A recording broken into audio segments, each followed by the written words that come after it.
don't think she's a hero, but I do think it's twofold. Alberta's decision not to sign a joint statement with other provinces and the Prime Minister regarding the plan to address potential tariffs proposed by US President Donald Trump on Canadian goods has sparked mixed reactions. Some in Calgary praise Premier Danielle Smith for prioritizing Alberta's interests, while others criticize her for not aligning with Team Canada. With Trump, I think you need to be a little bit of a stronger presence, and the fact that she thinks that he can be negotiated with, I think is pretty naive. She's trying to play with the political, with the diplomatic way of negotiation, so instead of going the harder way. She's standing up for our province, which is her job and what she's supposed to do.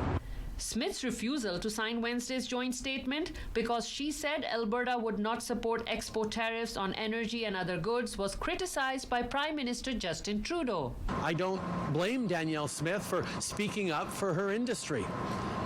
That's part of her job. But every single premier other than Danielle Smith then chose to put Canada first and say, but we're all part of Team Canada because what happens to any part of us happens to all of us. In a social media post Thursday, Smith shot back at the feds for failing to treat Alberta as an equal and respected partner. She goes on to say, a true Team Canada approach would require an end to threats against the livelihoods of tens of thousands of Albertans and Canadians through measures like an energy export tax or ban.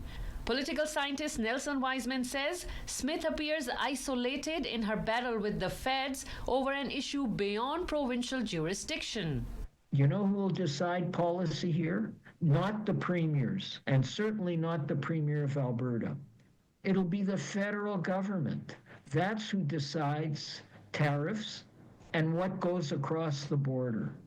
Period.